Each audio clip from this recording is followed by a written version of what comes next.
ಓಂ ಶ್ರೀ ಗುರುದೇವಾಯ ನಮಃ. S J ಗುರುಕುಲ ಚಿಕ್ಕಶೆಲ್ಲಿಕೇರಿ.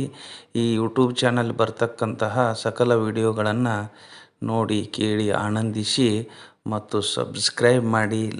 ಲೋಕ ಜಗತ್ತಿನ ಜೀವಿಗಳೆಲ್ಲ ತಮ್ಮ ಕರ್ಮವನ್ನು ಸವಿಸಲಿಕ್ಕೆ ಬರಬಹುದಾದ ಒಂದೇ ಒಂದು ಪುಣ್ಯ ಭೂಮಿ ಎಂದರೆ ಅದು ಭಾರತ. ಭಾರತದ ಮಣ್ಣಿನೊಳಗೆ ಮಣ್ಣಾಗಿ ಧೂಳಿನ ಕಣವಾಗಿ ಮತ್ತೆ ಮತ್ತೆ ಭಾರತದಲ್ಲಿ ಹುಟ್ಟಿ ಬರ್ತೇನೆ ಅಂತಾರೆ ಸ್ವಾಮಿ ವಿವೇಕಾನಂದ. ಭಾರತ ನನ್ನ ಶೈಶವದ ತೊಟ್ಟಿಲು, ನನ್ನ ತಾರುಣ್ಯದ ನಂದನವನ, ನನ್ನ ವೃದ್ಧಾಪ್ಯದ ವಾರಣಾಸಿ, ನನ್ನ ಬದುಕಿನ ಪರಂಧಾಮ ಅಂತಾರೆ ಸ್ವಾಮಿ ವಿವೇಕಾನಂದರು. ಇಡೀ ಜಗವೆಲ್ಲ ಕತ್ತಲೆಯಿಂದ ತುಂಬಿ ಹೋಗಿರುವಾಗ, ಬೆಳಕು ಕಾಣದೆ ಕಂಗೆಟ್ಟಿರುವಾಗ, ನಮಗೆಲ್ಲ ದಾರಿ ತೋರುವ ಬೆಳಕು ಎಲ್ಲಿಂದ ಬರುತ್ತದೆ ಅಂತ ಬಂದು ಯಾರಾದ್ರೂ ನನ್ನನ್ನು ಕೇಳಿದ್ರೆ ನನ್ನ ಕೈ ಭಾರತದ ಕಡೆಗೆ ಹೋಗುತ್ತೆ ಅಂತ ಹೇಳ್ತಾರೆ ಜರ್ಮನಿಯ ಮ್ಯಾಕ್ಸ್ ಮುಲ್ಲರ್. ಅಂತಹ ಪವಿತ್ರ ಭೂಮಿ ಇದು ನನ್ನ ಭಾರತ. ಈ ಭಾರತದ ನೆಲಕ್ಕೆ ಹನಿಮಣಿತಾನೆ ಬಹಳ ಸಾರ್ಥಕವಾದ ಅರ್ಥಪೂರ್ಣವಾದ ಕಾರ್ಯಕ್ರಮದ ವೇದಿಕೆಯ ಮೇಲೆ ಆಶೀನರಾಗಿರುವಂತಹ ಪರಮ ಪೂಜ್ಯ ಮಳೆಯಪ್ಪಯ್ಯ ಮೋನಪ್ಪಯ್ಯ ಮಹಾಪುರುಷರಲ್ಲಿ ನನ್ನ ಭಕ್ತಿಪೂರ್ವಕ ನಮಸ್ಕಾರಗಳನ್ನು ಸಲ್ಲಿಸ್ತಾ, ಹಾಗೇನೆ ನಿರಂತರವಾಗಿ ನೀವು ಮಾಡುವ ಕಾರ್ಯಕ್ಕೆ ನಾನು ಜೊತೆಯಾಗಿರ್ತೇನೆ. ಪ್ರತಿ ಕಾರ್ಯಕ್ರಮದಲ್ಲೂ ಕೂಡ ಸಾನ್ನಿಧ್ಯವನ್ನು ವಹಿಸಿಕೊಂಡು ಆಶೀರ್ವಾದವನ್ನು ನಿರಂತರವಾಗಿ ಮಾಡ್ತಾನೆ ಬಂದಿರುವ ಪರಮ ಪೂಜ್ಯ ಅಡವೇಶಯ್ಯ ಶಾಸ್ತ್ರಿಗಳಲ್ಲಿ ಕೂಡ ನನ್ನ ಭಕ್ತಿಪೂರ್ವಕ ನಮನಗಳನ್ನು ಅರ್ಪಣೆ ಮಾಡ್ತೇನೆ. ಹೆಸ್ಕಾಮದ ಅಧಿಕಾರಿಗಳಾಗಿ ಸುಮ್ಮನೆ ಈ ಗದ್ದನಕೆರೆಯ ಗ್ರಾಮದ ಜನತೆಯ ಜೊತೆಗೆ ಒಂದಾಗಿ ನಾನು ಕೂಡ ಜೊತೆಯಾಗಬೇಕು ಅಂತ ಹಂಬಲಿಸಿ ಬಂದಿರುವ ಅಧಿಕಾರಿಗಳಾಗಿರುವಂತಹ ಶ್ರೀ ಮಡಿವಾಳಪ್ಪ ಇಂಡಿ ಸರ್ ಅವರಲ್ಲಿ ಕೂಡ ನನ್ನ ನಮನಗಳನ್ನು ಅರ್ಪಣೆ ಮಾಡ್ತೇನೆ. ದೈವ ಲೀಲೆಯ ಕಾನೆ, ಕರ್ಮ ಜಾಲುವ ಕಾನೆ, ಅದು ಬುದ್ಧಿ ಆಚೆಗಿನ ಮಾತು. ಆದರೆ ಯಾರು ಏನೇ ಹೇಳಲಿ, ಪ್ರೀತಿ ಅಂತ ವಸ್ತುವನ್ನು ಜಗದಲ್ಲಿ ಕಾನೆ, ಅದು ಮನಗಂಡ ಮಾತು ಅಂತ ಮಧುರಚಂದ್ರ ಒಂದು ಕಡೆಗೆ ಬರೀತಾರೆ. ಪ್ರೀತಿ ಇಲ್ಲದ ಮೇಲೆ ಹೂ ಅರಳಿತು ಹೇಗೆ, ಮೋಡ ಕಟ್ಟಿತು ಹೇಗೆ, ಹನಿ ಒಡೆದು ಮಳೆ ಇಳೆಗೆ ಬಂದಿತು ಹೇಗೆ, ಈ ನೆಲಕ್ಕೆ ಹಸಿರು ಮುಡಿತು ಹೇಗೆ ಅಂತ GS ಶಿವರುದ್ರಪ್ಪನವರು ಕೂಡ ಒಂದು ಕಡೆ ಬರೀತಾರೆ. ಬಹುಶಃ ಪ್ರೀತಿ ಇವತ್ತು ನನ್ನನ್ನು ತಂದು ಈ ಪವಿತ್ರವಾದ ನೆಲದಲ್ಲಿ ತಂದು ನಿಲ್ಲಿಸಿದೆ. ಆ ಕಾರಣೀಕರ್ತರಾಗಿರುವಂತಹ ನನ್ನನ್ನು ಬಹಳ ಪ್ರೀತಿಯಿಂದ ಬರಮಾಡಿಕೊಂಡಿರುವ ಶ್ರೀ ನಮ್ಮ ಚಿಂಚಲಿ ಅವರು, ಮಳೆಯಪ್ಪ ಚಿಂಚಲಿ ಅವರಿದ್ದಾರೆ. ಇನ್ನು ಎಲ್ಲಕ್ಕಿಂತ ಹೆಚ್ಚಾಗಿ ನಾನು ಬಹಳ ಖುಷಿಯಿಂದ ಈ ಕಾರ್ಯಕ್ರಮದಲ್ಲಿ ಬಂದಿದ್ದೇನೆ. ಬಹಳ ದಿನಗಳಿಂದ ನನ್ನ ತಾಯಿಯ ತವರಿನ ಬಳಗವನ್ನ ನಾನು ಕಾಣುವಂತ ಒಂದು ಸೌಭಾಗ್ಯ ಇವತ್ತು ನನಗೆ ಸಿಕ್ಕಿದೆ. ನನ್ನ ತಾಯಿಯ ತವರಿನ ಬಳಗ ಇದೆಯಲ್ಲ, ಇಲ್ಲಿ ನಮ್ಮ ಚಂದ್ರಶೇಖರ್ ಪ್ಯಾಟಿ ಶೆಟ್ಟರ್ ಅವರು, ನಮ್ಮ ಬಸವರಾಜ್ ಮಾವ ಪ್ಯಾಟಿ ಶೆಟ್ಟರ್ ಅವರು, ಇಲ್ಲಿ ನಮ್ಮ ಅಕ್ಕ ಕುತ್ಕೊಂಡಿದ್ದಾರೆ, ಇನ್ನೊಬ್ರು ಮಲ್ಲಣ್ಣ ಇದ್ದಾರೆ. ಇವರೆಲ್ಲ ನನ್ನ ತಾಯಿಯ ತವರಿನ ಬಳಗ. ಹೀಗಾಗಿ ಅವರು ನಮ್ಮ ಊರಿನ ಕಾರ್ಯಕ್ರಮ ಇದೆ, ನಾವು ಸಮಾಜಮುಖಿಯಾಗಿ ಕಾರ್ಯವನ್ನು ಮಾಡ್ತಾ ಇದ್ದೇವೆ, ನನ್ನ ಊರಿನ ಪ್ರತಿಭೆಗಳಿಗೆ ನಾವು ಪ್ರೋತ್ಸಾಹವನ್ನು ನೀಡ್ತಾ ಇದ್ದೇವೆ, ನೀವು ಬಂದು ಒಂದಿಷ್ಟು ನಿಮ್ಮ ನುಡಿ ಸೇವೆಯನ್ನ ಮಾಡಬೇಕು ಅಂತ ಅವ್ರು ನನ್ನನ್ನು ಕರೀತಾರೆ. ಹೀಗಾಗಿ ನನ್ನ ತಾಯಿಯ ತವರಿನ ಬಳಗದ ಮುಂದೆ ಬಂದು ನಿಂತ್ಕೊಂಡು ಮೊದಲ ಬಾರಿಗೆ ಅವ್ರ ಮನೆಗೆ ಬಂದು ನಿಂತ್ಕೊಂಡಿದ್ದೇನೆ. ನಮ್ಮ ಅಕ್ಕ ಕೂಡ ಇಲ್ಲಿ ಬಂದಿದ್ದಾರೆ. ಅವರೆಲ್ಲರಿಗೂ ಅವರ ಪ್ರೀತಿಗೆ ನಾನು ಅನಂತ ಕೋಟಿ ನಮನಗಳನ್ನು ಅರ್ಪಣೆ ಮಾಡ್ತೇನೆ. ಬಹಳ ಸಂಭ್ರಮ ಅನಿಸ್ತಾ ಇದೆ. ಈ ಭಾರತದ ನೆಲದ ಬಗ್ಗೆ ನಾನು ಯಾವಾಗಲೂ ಮಾತಾಡ್ತೇನೆ ಇರ್ತೇನೆ. ಈ ನೆಲದ ಬಗ್ಗೆ ಮಾತನಾಡುವಾಗ ನನಗೆ ರೋಮಾಂಚನ ಆಗುತ್ತೆ. ಕವಿ ವಾಜಪೇಯಿ ಅವರು ಒಂದು ಕಡೆಗೆ ಕವಿತೆಯನ್ನ ಬರೀತಾರೆ.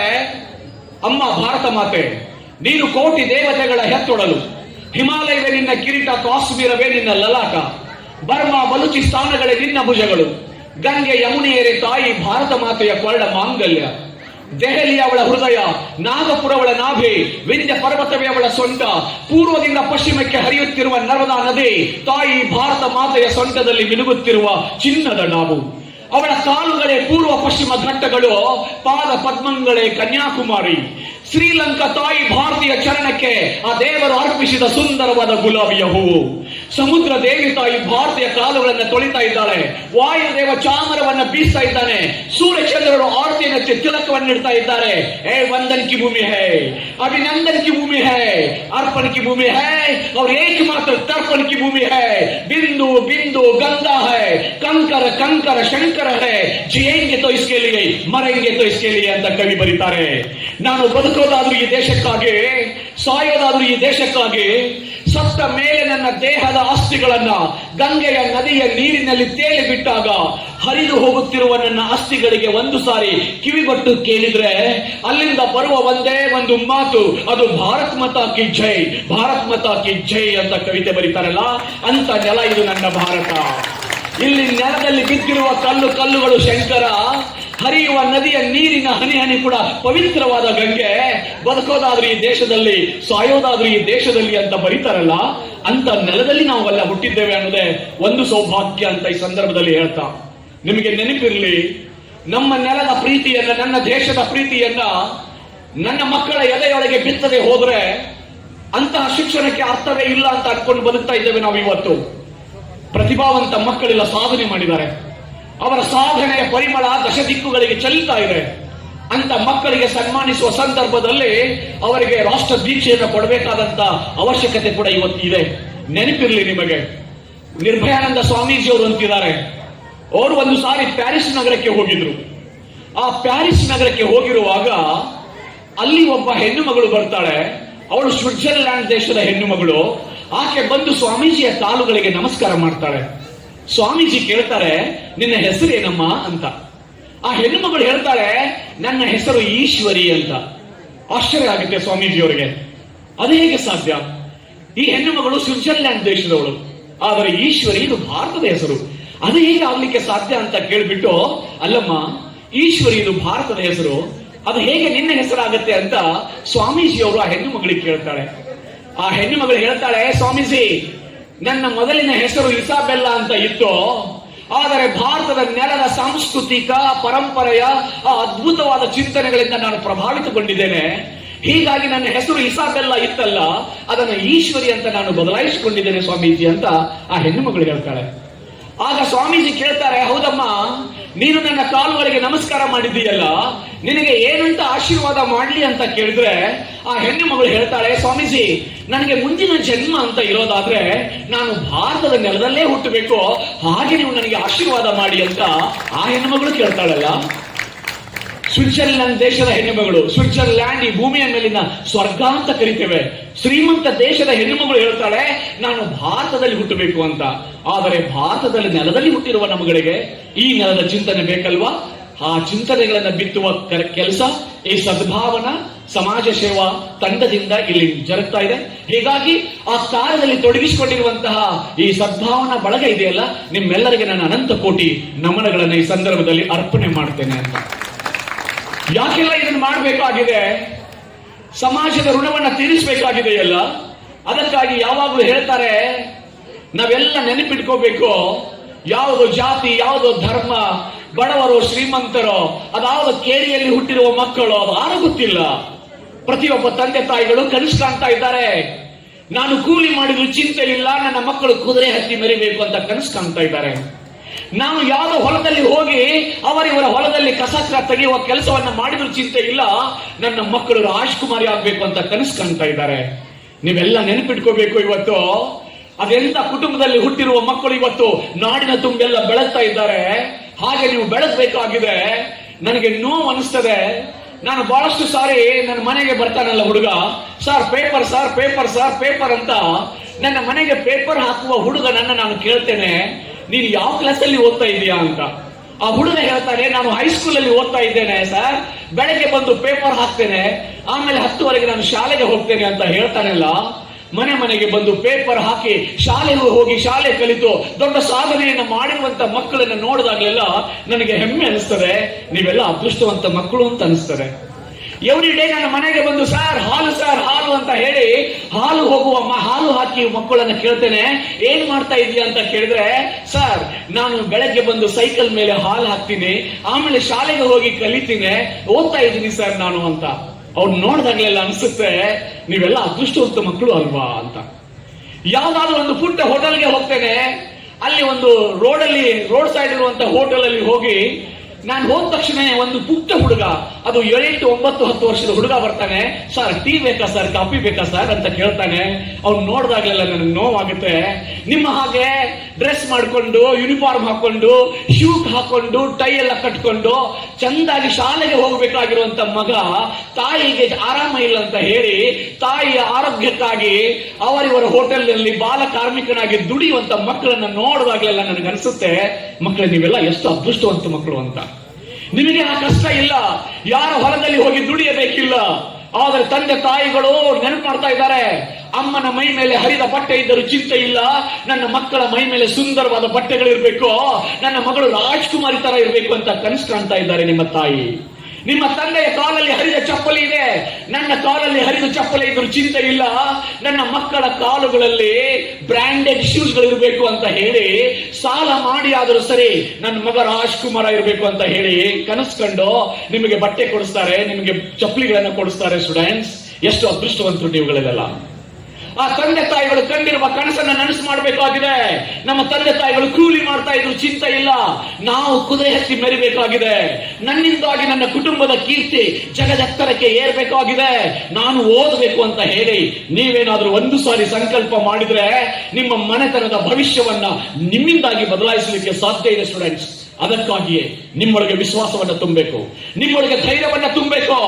ಯಾರೋ ಶ್ರೀಮಂತರ ಮನೆಯಲ್ಲಿ ಹುಟ್ಟಿದ ಮಕ್ಕಳು ಮಾತ್ರ ಸಾಧನೆ ಮಾಡ್ತಾರೆ ಅಂತ ತಿಳ್ಕೋಬೇಡಿ. ಬಡವರ ಮನೆಯಲ್ಲಿ ಹುಟ್ಟಿದ ಮಕ್ಕಳು ಅದ್ಭುತವಾದ ಸಾಧನೆ ಮಾಡಿರುವ ಉದಾಹರಣೆಗಳು ಸಾಕಷ್ಟು ಇದಾವೆ. ನಿಮಗೆಲ್ಲ ನೆನಪು ಮಾಡ್ತೀನಿ. ನಿಮಗೆ ಒಂದ್ಸಾರಿ ಒಂದು ಹುಡುಗ ಬರ್ತಾನೆ, ಅವ್ರ ತಂದೆಗೆ ಕೇಳ್ತಾನೆ, ಅಪ್ಪ ನಾನು IAS ಮಾಡ್ಬೇಕು ಅಂತ ಇದ್ದೀನಿ, ನನಗೆ ಬುಕ್ಸ್ ಖರೀದಿ ಮಾಡಬೇಕಾಗಿದೆ, ಒಂದಿಷ್ಟು ಹಣ ಕೊಡ್ತೀಯಾ ಅಂತ ಅಪ್ಪನಿಗೆ ಕೇಳ್ತಾನೆ. ಅಪ್ಪ ಹೇಳ್ತಾನೆ, ಅಲ್ಲೋ ಮಗ, ನಾನು ದುಡಿಯೋದಾದ್ರೂ ಯಾರಿಗಾಗಿಯೋ ನಿನಗಾಗಿ ಅಲ್ವಾ? ಪ್ರತಿದಿನ ಈ ಕಾಸಿಗೆ ಆ ವಿಶ್ವೇಶ್ವರಯ್ಯನ ದರ್ಶನ ಮಾಡ್ಕೊಳ್ಳಕ್ಕೆ ಬರ್ತಾರಲ್ಲ, ಅವ್ರನ್ನೆಲ್ಲರನ್ನ ಈ 3 ಗಾಲಿ ಪೈಡಲ್ ತುಳಿಯುವಂತ ರಿಕ್ಷಾದಲ್ಲಿ ಕೂರಿಸಿಕೊಂಡು ಆ ಬಿಸಿಲಲ್ಲಿ ಬೆವರನ್ನ ಸುರಿಸಿ ನಾನು ದುಡಿತಾ ಇರೋದು ಯಾರಿಗಾಗಿ ಮಗ? ಅದು ನಿನಗಾಗಿ ಅಲ್ವಾ? ತಗೋ, ನಾನು ಬೆವರ ಸುರಿಸಿ ಗಳಿಸಿದ 5,000 ರೂಪಾಯಿ ಇದೆ, ಪುಸ್ತಕಗಳನ್ನ ಖರೀದಿ ಮಾಡು, ಓದು ಅಂತ ಹೇಳಿ ಆ ತಂದೆ ಬೆವರು ಸುರಿಸಿ ಗಳಿಸಿದ 5,000 ರೂಪಾಯಿಗಳನ್ನ ಮಗನಿಗೆ ಕೊಡ್ತಾನಲ್ಲ. ಒಂದು ಸಾರಿ ಚಿಂತನೆ ಮಾಡಿ ಪಾಲಕರೇ, ಯಾವತ್ತಾದ್ರೂ ನಮ್ಮ ಮಕ್ಕಳಿಗೆ ಪುಸ್ತಕಗಳನ್ನ ಖರೀದಿ ಮಾಡಿ ಅಂತ ನಾವು ಹೇಳ್ತಾ ಇದ್ದೀವ? ಅಥವಾ ಯಾವ್ದಾದ್ರು ಪುಸ್ತಕವನ್ನ ಖರೀದಿ ಮಾಡ್ಕೊಂಡು ಬಂದಾಗ ಶಭಾಷ್ ಅಂತ ಹೇಳ್ತಾ ಇದ್ದೀವ? ಅದಾವುದು ಪಾನಿಪುರಿ ತಿನ್ನೋದಕ್ಕೆ, ಗೋಬಿ ಮಂಚೂರಿ ತಿನ್ನೋದಕ್ಕೆ ಪಾಕೆಟ್ ಮನಿಗಳನ್ನ ಕೊಟ್ಟು ಸುಮ್ಮನೆ ಹರಟೆ ಹೊಡೆಯೋದಕ್ಕೆ ಹಚ್ತಾ ಇರುವಂತ ಪೇರೆಂಟ್ಸ್ ಒಂದ್ಸಾರಿ ತಲೆಗೆ ನಿಮ್ಗೆ ನೆನಪಿರ್ಲಿ, ತಂದೆ 5,000 ರೂಪಾಯಿ ಮಗನಿಗೆ ಕೊಡ್ತಾನೆ, ಓದು ಅಂತ. ಆ ಮಗ ಓದ್ತಾನೆ. ಆ ವರ್ಷ IAS ಪರೀಕ್ಷೆನಲ್ಲಿ ಯಾವ ಕೋಚಿಂಗ್ಗೂ ಹೋಗದೆ IAS ಪರೀಕ್ಷೆಯನ್ನ ಪಾಸ್ ಆಗ್ತಾನೆ, DC ಆಗಿ ಆಯ್ಕೆ ಆಗ್ತಾನೆ.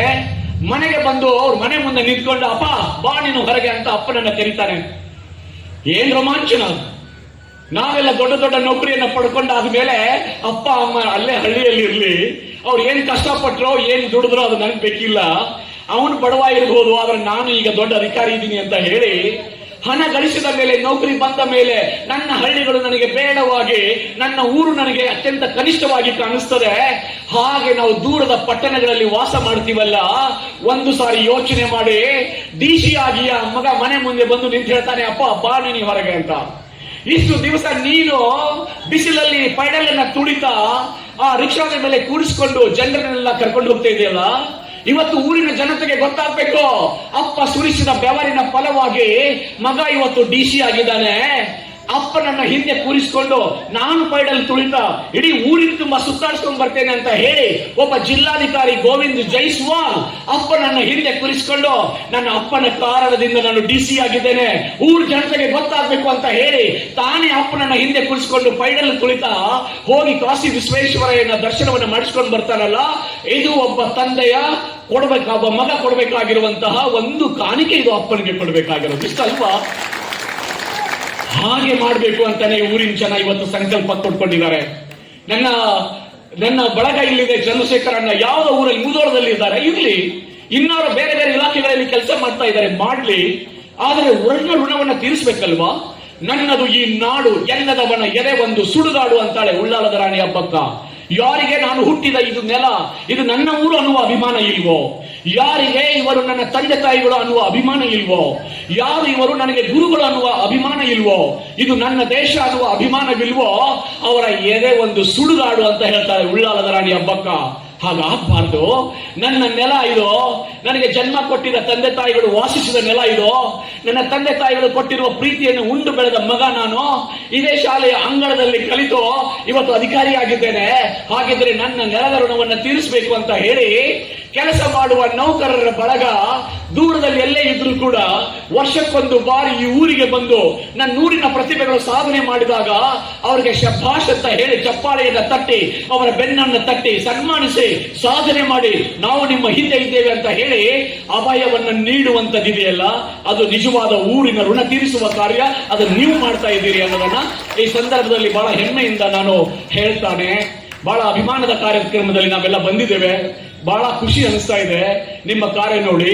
ಅದಕ್ಕೆ ಕವಿ ಬರೀತಾರೆ ಒಂದು ಕಡೆಗೆ, ಎಲ್ಲೋ ಹುಡುಕಿದೆ ಇಲ್ಲದ ದೇವರ ಕಲ್ಲು ಮಣ್ಣುಗಳ ಗುಡಿಯೊಳಗೆ, ಇಲ್ಲೇ ಇರುವ ಪ್ರೀತಿ ಸ್ನೇಹಗಳ ಗುರುತಿಸದಾದೀವು ನಮ್ಮೊಳಗೆ.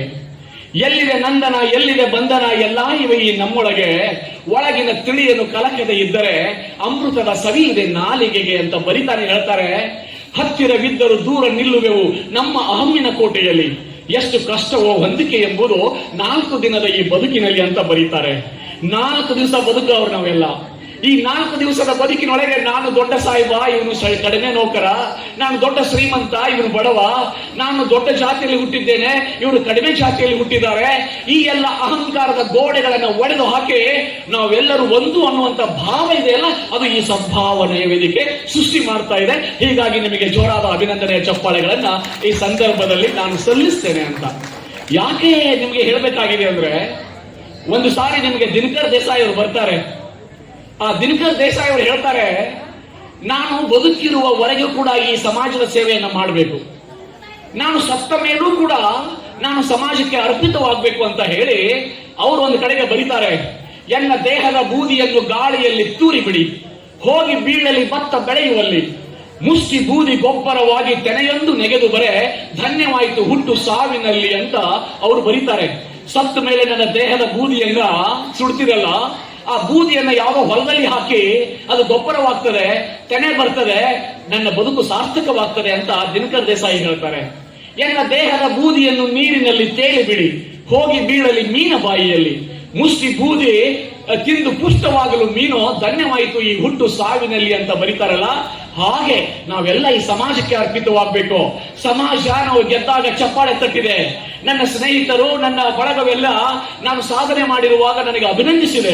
ಅವರ ಚಪ್ಪಾಳೆಯ ಅವರ ಅಭಿನಂದನೆಯ ಋಣ ನಮ್ಮ ಮೇಲಿದೆ. ಅದನ್ನು ತೀರಿಸುವ ಕಾರ್ಯ ನೌಕರರು ಮಾಡದೆ ಹೋದ್ರೆ ಕೃತಜ್ಞರಾಗ್ತೇವೆ ಅಂತ ಅನಿಸಿಯೇ ಸಾರ್ಥಕವಾದ ಕಾರ್ಯವನ್ನ ನೌಕರ ಬಳಗ ಮಾಡ್ತಾ ಇದೆ. ಹೀಗಾಗಿ ಊರಿನ ಜನ ಅವರಿಗೆ ಸಪೋರ್ಟ್ ಮಾಡ್ತಾ ಇದ್ದಾರೆ ಅನ್ನುವಂತ ಮಾತನ್ನ ಈ ಸಂದರ್ಭದಲ್ಲಿ ನಾನು ಹೇಳ್ತಾ ಇಷ್ಟನ್ನೇ ನೆನಪಿಟ್ಕೊಳ್ಳಿ. ಬದುಕು ಬಹಳ ಚಂದ ಇದೆ. ನಾವೆಲ್ಲ ಬದುಕ್ತೇವೆ, ಹಣ ಗಳಿಸ್ತೇವೆ, ಕೋಟ್ಯಾಧೀಶರು ಆಗ್ತೇವೆ. ಬಹಳ ಜನ ಕೋಟ್ಯಾಧೀಶರು ಹುಟ್ಟಿದ್ದಾರೆ, ಸತ್ತು ಹೋಗಿದ್ದಾರೆ.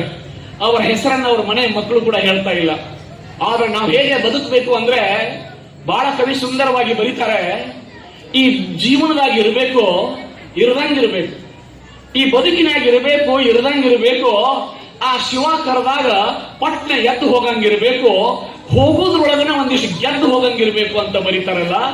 ಎಲ್ಲರ ದೇಹದೊಳಗಿನ ಆ ದೀಪ ಆರಿ ಹೋಗುವ ಮುನ್ನ ಸಮಾಜಕ್ಕೆ ಸೇವೆ ಮಾಡಿ ಅರ್ಥಪೂರ್ಣ ಬದುಕನ್ನು ನಾವು ಕಳಿಬೇಕಲ್ಲ ಅನ್ನುವಂತ ಒಂದು ಚಿಂತನೆಗಳನ್ನ ನಿಮ್ ಜೊತೆಗೆ ನಾನು ಹಂಚಿಕೊಳ್ತಾ, ಮೊನ್ನೆ ಕೊಪ್ಪಳದ ಅಪ್ಪಗಳು ಒಂದು ಮಾತು ಬರೀತಾರೆ. ಒಂದು ಗಡಿಗೆ ಇದೆ, ಆ ಗಡಿಗೆ ಒಳಗೆ ಮೊಸರು ಹಾಕಿದ್ರೆ ಏನಾಗುತ್ತೆ? ಅದಕ್ಕೆ ಮೊಸರು ಗಡಿಗೆ ಅಂತ ಕರಿತೇವೆ. ಆ ಗಡಿಗೆ ಒಳಗೆ ಮುಸುರಿ ಹಾಕಿದ್ರೆ ಅದಕ್ಕೆ ಏನಂತ ಕರೀತಾರೆ? ಮುಸುರಿ ಗಡಿಗೆ ಅಂತ ಕರೀತಾರೆ. ಈ ದೇಹ ಅನ್ನೋದೊಂದು ಗಡಿಗೆ. ಈ ಗಡಿಗೆಯನ್ನ ಮೊಸರು ಗಡಿಗೆ ಮಾಡ್ಕೋಬೇಕಾ, ಏನು ಮುಸುರೆ ಗಡಿಗೆ ಮಾಡ್ಕೋಬೇಕಾ, ಇದು ನಿಮಗೆ ಬಿಟ್ಟದ್ದು ಅಂತ ಅಪ್ಪುಗಳು ಹೇಳ್ತಾರೆ. ಸುಂದರವಾದ ಚಿಂತನೆಗಳು, ಒಂದಿಷ್ಟು ಕರುಣೆ, ಅನುಕಂಪ, ಮರುಕ, ದೇಶಭಕ್ತಿ, ಪ್ರಾಮಾಣಿಕತೆ, ಇಂತಹ ಮೌಲ್ಯಗಳನ್ನ ನಾವೇನಾದ್ರೂ ನಮ್ಮ ಮನಸ್ಸಿನೊಳಗೆ ತುಂಬಿಕೊಂಡ್ರೆ ಇದು ದೇಹ ಮೊಸರು ಗಡಿಗೆ ಆಗ್ತದೆ. ಕೇವಲ ಕೋಪ, ದ್ವೇಷ, ಇನ್ನೊಬ್ಬರ ಹೊಟ್ಟೆ ಕಿಚ್ಚು, ಇಂತಹ ಗುಣಗಳನ್ನೇ ತುಂಬಿಕೊಂಡ್ರೆ ಅದು ಮುಸುರಿ ಗಡಿಗೆ ಆಗುತ್ತೆ. ಯೋಚನೆ ಮಾಡಿ, ಈ ಗಡಿಗೆ ಇದು ಮೊಸರು ಗಡಿಗೆ ಆಗ್ಬೇಕಾ, ಇದೇನು ಮುಸುರಿ ಗಡಿಗೆ ಆಗ್ಬೇಕಾ? ಇದನ್ನೆಲ್ಲ ನೀವುಗಳು ಚಿಂತನೆ ಮಾಡಿಕೊಂಡು ಈ ನೌಕರ ಒಳಗೆ ಯೋಚನೆ ಮಾಡ್ತಾರೆ. ಹೋಗೋದ್ರೊಳಗೆ ಗೆದ್ದು ಹೋಗ್ಬೇಕು, ಈ ದೇಹ ಇದು ಮೊಸರಿನ ಗಡಿಗೆ ಮಾಡ್ಕೋಬೇಕು, ಸುಂದರವಾದ ವಿಚಾರಗಳನ್ನ ಬಿತ್ತಬೇಕು ಅಂತ ಹೇಳಿ ಸಾರ್ಥಕವಾದ ಕೆಲಸವನ್ನು ನೀವೆಲ್ಲ ಮಾಡ್ತಾ ಇದ್ದೀರಿ. ಹೀಗಾಗಿ ನಿಮಗೆ ಬಹಳ ಅಭಿನಂದನೆಯ ಒಂದು ನಮನಗಳನ್ನ ಈ ಸಂದರ್ಭದಲ್ಲಿ ನಾನು ಸಲ್ಲಿಸ್ತೇನೆ ಅನ್ನುವಂತ ಮಾತನ್ನ ಹೇಳಿ, ನನಗೆ ನೆನಪಿರಲಿ ಸ್ಟೂಡೆಂಟ್ಸ್, ಸರ್ ಒಂದು ಹುಡುಗ ಇದ್ದ ನಮ್ಮಲ್ಲಿ. ಆ ಹುಡುಗ ಒಂದು ಸ್ಕೂಲಲ್ಲಿ ಓದ್ತಾ ಇದ್ದ. ಅವನ ಹೆಸರು ದೇವಶಕ್ತಿ ಅಂತ ಹೇಳಿ. ಆ ಹುಡುಗ SSLC ನಲ್ಲಿ 98% ಸ್ಕೋರ್ ಮಾಡ್ತಾನೆ. ನೆನಪಿರಲಿ ನಮ್ಮ ಸ್ಟೂಡೆಂಟ್ಸ್ಗಳಿಗೆ, ನಮ್ಮ ತಾಯಂದ್ರಿಗೆ, ಎಲ್ಲ ಮಕ್ಕಳಿಗೆ ನಾವು ದುಡಿಯೋದನ್ನ ಕಲಿಸ್ಬೇಕು. ಬಾಗೋದನ್ನ ಕಲಿಸ್ಬೇಕು. ಆಗ ಮಕ್ಕಳು ಒಬ್ಬ ಒಳ್ಳೆ ಮಕ್ಕಳು ಆಗ್ತಾರೆ. ಆ ಮಗು ಏನ್ ಮಾಡ್ತಾ ಇದ್ದ ಅಂದ್ರೆ, ಅಲ್ಲೊಂದು ದೊಡ್ಡ ಬಟ್ಟೆ ಅಂಗಡಿ ಇದೆ. ಅವ್ರ ತಾಯಿ ಅಲ್ಲಿ ಸೇಲ್ಸ್ ವುಮೆನ್ ಆಗಿ ಕೆಲಸ ಮಾಡ್ತಾ ಇದ್ದಾಳೆ, ಸೀರೆ ಕೊಡೋದು ಹಾಗೆ ಹೀಗೆ. ಪ್ರತಿ ಬಾರಿ ಏಪ್ರಿಲ್ ಮೇ ರಜೆ ಬಂದ್ರೆ ಸಾಕು, ಈ ಹುಡುಗ ಅಲ್ಲಿ ಹೋಗಿ ಕೆಲಸ ಮಾಡ್ತಾ ಇದ್ದ. ಹಾಗೆ 98% ಸ್ಕೋರ್ ಮಾಡಿದಾಗ ಅವನಿಗೆ ಒಂದು ಕಾಲೇಜ್ ಹೋಗಿ ನಾವು ರಿಕ್ವೆಸ್ಟ್ ಮಾಡ್ಕೊಂಡಿವಿ, ಸರ್ ತುಂಬಾ ಪ್ರತಿಭಾವಂತ ಮಗು ಇದ್ದಾನೆ, ತಂದೆ ಸತ್ತೋಗಿದ್ದಾರೆ, ತಾಯಿ ಮಾತ್ರ ಇದ್ದಾರೆ, ಆಶ್ರಯ ಕಾಲೋನಿಯಲ್ಲಿ ಒಂದು ಮನೆ ಇದೆ, ಅದಕ್ಕೆ ಅವನಿಗೆ ಫ್ರೀ ಆಗಿ ಸೀಟ್ ಕೊಡಿ ಅಂತ ಕೇಳ್ಕೊಂಡ್ರೆ ಆ ಕಾಲೇಜ್ ಅವರು ಫ್ರೀ ಆಗಿ ಕೊಟ್ರು. ಆತ PUC ನಲ್ಲಿ ಕೂಡ 98% ಸ್ಕೋರ್ ಮಾಡಿದ. ಆಮೇಲೆ ಅವನಿಗೆ ನೀಟ್ ಎಕ್ಸಾಮ್ ಬರೆದ. MS ರಾಮಯ್ಯ ಕಾಲೇಜ್ ಅಲ್ಲಿ ಅವನಿಗೆ ಫ್ರೀ ಮೆಡಿಕಲ್ ಸೀಟ್ ಸಿಕ್ತು. ಹಾಗೆ ಮೆಡಿಕಲ್ ಸೀಟ್ ಸಿಕ್ಕಾಗ ಪ್ರಜಾವಾಣಿ ಪತ್ರಿಕೆಯಲ್ಲಿ ಪತ್ರಕರ್ತರದು ಪಾಲು ಕೂಡ ಇಲ್ಲಿದೆ. ಯಾರಾದ್ರೂ ಮಾಧ್ಯಮದವರು ಇಲ್ಲಿದ್ರೆ ನಿಮಗೂ ಕೂಡ ನೆನಪು ಮಾಡ್ತೇನೆ. ಪತ್ರಕರ್ತರು ಏನ್ ಮಾಡಿದ್ರು ಅಂದ್ರೆ, ಅವರು ಒಂದು ಲೇಖನ ಬರೀತಾರೆ, ನೀಟ್ ಪಾಸ್ ಆದ ಬಡ ಮಗನಿಗೆ ಫೀಸ್ ಕಟ್ಟಲು ಹಣವಿಲ್ಲ ಅಂತ ಹೇಳಿ ಒಂದು ಲೇಖನ ಮಾಡ್ತಾರೆ. ನೆನಪಿರ್ಲಿ, ಈ ದೇಶದೊಳಗೆ ಬರೀ ಕೆಟ್ಟವರೇ ತುಂಬಿಲ್ಲ, ಒಳ್ಳೆಯವರು ಇದ್ದಾರೆ ಅನ್ನೋದಕ್ಕೆ ಸಾಕ್ಷಿ. ಹಾಗೆ ಕೊಟ್ಟು ಆ ಹುಡುಗರ ಅಕೌಂಟ್ ನಂಬರ್ ಕೊಟ್ರೆ ಅವನ ಅಕೌಂಟಿಗೆ 10 ಲಕ್ಷ ರೂಪಾಯಿಗಳು, ಕರ್ನಾಟಕದ ಮೂಲೆ ಮೂಲೆಯಿಂದ ಜನ 10 ಲಕ್ಷ ರೂಪಾಯಿಗಳನ್ನ ಅವನ ಅಕೌಂಟಿಗೆ ಹಾಕ್ತಾರೆ. ಆಮೇಲೆ ಬೆಂಗಳೂರಿನಿಂದ ನನಗೊಬ್ರು ಫೋನ್ ಮಾಡ್ತಾರೆ, ಸರ್ ಆ ಹುಡುಗ ಇದಾನಲ್ಲ ಅವನಿಗೆ ನಾವು ನಮ್ಮ ಸಂಘದಿಂದ, ಹೇಗೆ ನಿಮ್ ಸಂಘ ಇದೆಯೋ ಹಾಗೆ ಅವ್ರದ್ದು ಒಂದು ಸಂಘ, ಹಿರಿಯರ ಸಂಘ, ನಾವು 3 ಲಕ್ಷ ಕೊಡ್ಲಿಕ್ಕೆ ಸಿದ್ಧರಿದ್ದೇವೆ, ಅದನ್ನು ದಯವಿಟ್ಟು ಆ ಹುಡುಗನಿಗೆ ಮುಟ್ಟಿಸೋ ಕೆಲಸ ಮಾಡ್ಬೇಕು ಅಂತ ನನಗೆ ಕೇಳಿದ್ರು. ನಾನು ಆ ಹುಡುಗನಿಗೆ ಫೋನ್ ಮಾಡಿದ್ರೆ ಆತ, ಸರ್ ದಯವಿಟ್ಟು ಕೈ ಮುಗಿತೀನಿ, ನನಗೆ ಹಣ ಬೇಡ ಸರ್, ನನಗೆ ಬಹಳಷ್ಟು ಹಣ ಬಂದಿದೆ ಸರ್, ಸೊಕ್ಕು ಬರ್ತದೆ, ನನಗೆ ಹಣ ಬೇಡ, ನನ್ನಂತೆ ಯಾರು ಸಾಧಕರು ಇದ್ದಾರಲ್ಲ ಅವರಿಗೆ ಕೊಟ್ಟುಬಿಡಿ ಸರ್ ಅಂತ ಹುಡುಗ ಹೇಳಿದ. ಆ 3 ಲಕ್ಷ ಹಣವನ್ನ ಇನ್ನೊಂದು ಮುಸ್ಲಿಂ ಹುಡುಗಿ ಇದ್ಳು, ಆ ಹುಡುಗಿಗೆ ಕೊಟ್ಟಿವಿ. ಹಾಗೆ ಮೆಡಿಕಲ್ಗೆ ಹೋದ ಹುಡುಗ ಆತ MBBS ಮಾಡಿಕೊಂಡು ಇವತ್ತು MD ಸೀಟನ್ನು ಫ್ರೀ ಆಗಿ ಪಡ್ಕೊಂಡು MD ಮುಗಿಸ್ಕೊಂಡು ಒಂದು ಆಶ್ರಯ ಕಾಲೋನಿಯಲ್ಲಿ ತಂದೆ ಇಲ್ಲದ ಮನೆಯಲ್ಲಿ ಹುಟ್ಟಿದ ಹುಡುಗನೊಬ್ಬ ಡಾಕ್ಟರ್ ದೇವಶೆಟ್ಟಿಯಾಗಿ ಇವತ್ತು ಸಮಾಜಕ್ಕೆ ಬರ್ತಾ ಇದ್ದಾನೆ ಅಂತ ಹೇಳಿದ್ರೆ ನಾವೆಲ್ಲ ಹೆಮ್ಮೆ ಪಡ್ಬೇಕಲ್ವಾ? ಯಾವ ಶ್ರೀಮಂತರ ಆಗ್ಬೇಕ? ನಾವೆಲ್ಲ ಸಾಧನೆ ಮಾಡೋದಕ್ಕೆ ಶ್ರೀಮಂತಿಕೆ ಬೇಕಾಗಿಲ್ಲ, ಇಚ್ಛಾಶಕ್ತಿ ಹೊಂದಿದ್ರೆ ಸಾಕು. ಅದಕ್ಕೆ